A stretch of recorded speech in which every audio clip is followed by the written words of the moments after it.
शुक्रिया बेटा, अल्लाह तुम्हें हमेशा खुश रखे। मैंने तो कुछ किया ही, कुछ तो याले मैम ने किया है। वो तो ठीक है, ये तुम्हारी वजह से हुआ। मैं उन बच्चों को बाहर मेरे लिए जमा। तो अगर कोई मसला है तो तुम मुझसे डिस्कस कर सकते हो। ज़ैनब, मैं बाद में बताऊंगा। चलो ठीक है, जैसे तुम्हारी मर्जी। हेलो। हेलो, कैसी हो? हाँ ठीक हूँ, तुम? आज हम बात कर रहे हैं तुर्की ड्रामा किसका है इंतजार की किस्त 58 पर। मतलब इसके कुछ खास हिस्से जो YouTube channel Urdu one official पर आए हैं। जी बिल्कुल। इन क्लिप्स में ना काफी कुछ चल रहा है, किरदारों के आपस के ताल्लुकात, कुछ नए मंसूबे, पुराने राज भी खुल रहे हैं और धमकियां भी हैं। तो देखते हैं जरा इनमें क्या खास है। हाँ, ये चंद सीन ही है, लेकिन इनमें कहानी की कई अहम कड़ियां जुड़ी हुई हैं। मतलब ताल्लुकात में तनाव साफ नजर आ रहा है, कुछ मुश्किल फैसले लिए जा रहे हैं और कुछ किरदारों के छुपे हुए इरादे भी सामने आ रहे हैं। अच्छा, सबसे पहले तो वो मिलिहा की मॉडलिंग वाली बात।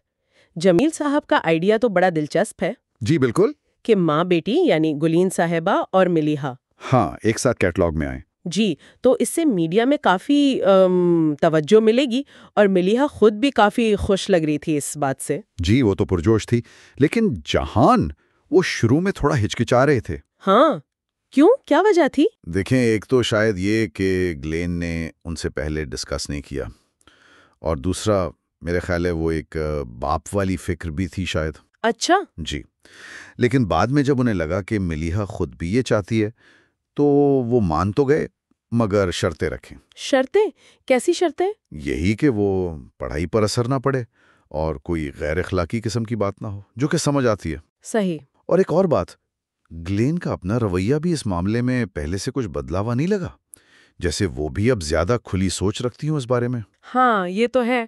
खैर, एक तरफ तो ये सब चल रहा था, दूसरी तरफ करीम का एक बिल्कुल ही अलग रूप सामने आया। ओह हाँ, वो स्कूल वाला वाकया। जी, वो जो स्कूल का मुलाजिम था, गालिबन जिमरे के वालिद जिम, जिस तरह करीम उसे धमका रहा था, बहुत बुरा था। पहले तो पैसों का लालच दिया कि बेटी को बाहर भेजने में मदद करेगा, फिर धमकी कि अगर जहान या लाले को बताया तो कहीं दूर फेंकवा देगा खाकरोब बनाकर। ये तो सीधी सीधी ब्लैकमेलिंग है, और ये करीम के किरदार का वो बहुत ही मनफी पहलू दिखाता है। बिल्कुल।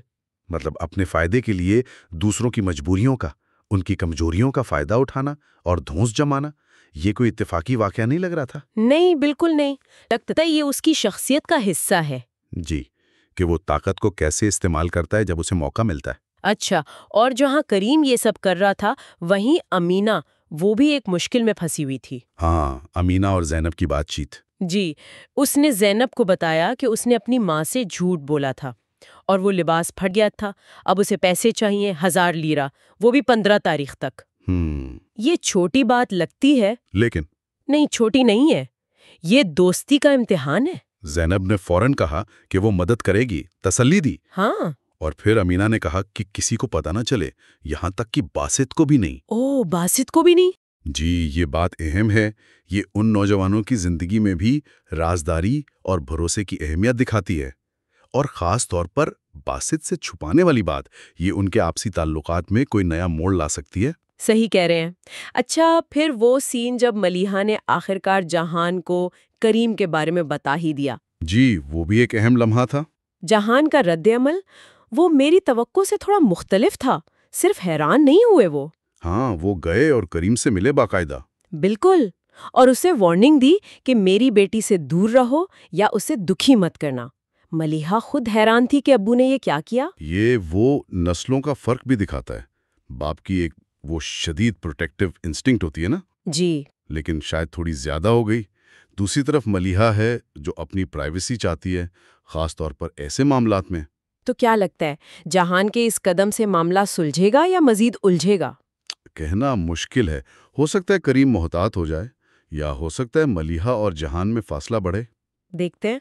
इसी दौरान करीम और ज़ैनब के बीच भी तनाव साफ नजर आ रहा था। हाँ, बहुत ज्यादा। ज़ैनब ने करीम से कुछ पूछा, शायद अमीना या मिलिहा के बारे में, तो करीम ने सीधा कहा कि मेरे मामलात से दूर रहो। जी, और मलिहा भी हैरान थी कि ज़ैनब इतनी हॉस्टाइल क्यों हो रही है। बिल्कुल।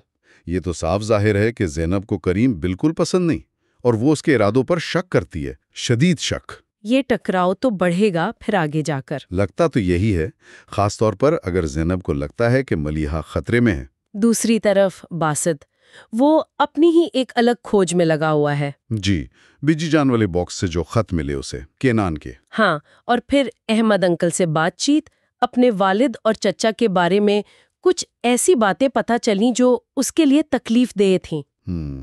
یہ اس کی اپنے ماضی کو، اپنے خاندان کی تاریخ کو سمجھنے کی کوشش ہے، جو آسان نہیں ہے۔ لیکن احمد انکل نے اسے پوری مدد کا یقین دلایا ہے۔ جی، انہوں نے کہا کہ جو انہیں نہیں بھی معلوم وہ بھی پتہ کر کے بتائیں گے۔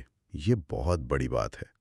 سچائی چاہے تکلیف دہ ہو، اس کا سامنا کرنا ضروری ہے۔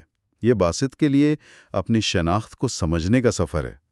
اور آخر میں وہ لالے والا سین، مراد اسے امریکہ جانے اور تجرباتی علاج کروانے کا کہہ رہا تھا۔ بہت جذباتی منظر تھا وہ۔ ہاں، لالے بہت خوف زدہ لگ رہی تھیں، علاج سے یا شاید موت سے۔ جی، وہ خوف بہت حقیقی تھا۔ مراد کوشش کر رہا تھا اسے ہمت دلانے کی۔ اور احمد صاحب کا وہ جملہ، جدائی بہت خوفناک چیز ہے، اس نے تو منظر کو اور گہرا کر دیا۔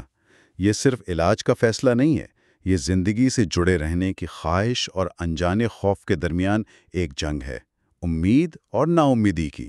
تو مجموعی طور پر اگر دیکھیں، ان چند سینز میں ہی کتنا کچھ ہے، راز، دھمکیاں، مشکل فیصلے، ماضی کی تلخیاں۔ بالکل۔ کریم دوسروں کو استعمال کر رہا ہے، ملیحہ اپنے خوابوں اور باپ کی فکر کے بیچ میں ہے، باسط سچ کی تلاش میں ہے، اور لالے زندگی کی جنگ لڑ رہی ہے۔ سب کردار کسی نہ کسی امتحان سے گزر رہے ہیں۔ یہ سب دیکھ کر نا ایک سوال ذہن میں آتا ہے۔ جی، ان سارے الجھے ہوئے رشتوں اور منصوبوں کے بیچ کون سا ایسا کردار ہے جس کا کوئی قدم یا جس کی سچائی سامنے آنے سے کہانی میں سب سے بڑا طوفان آ سکتا ہے، اور کس کا مستقبل اس وقت سب سے زیادہ غیر یقینی لگتا ہے؟ یہ واقعی ایک دلچسپ سوال ہے، اس پر سوچا جا سکتا ہے۔ شاید کریم کے اقدامات، یا باسط کو ملنے والی سچائی، یا پھر لالے کا فیصلہ، ہر ایک کا اثر بہت گہرا ہو سکتا ہے۔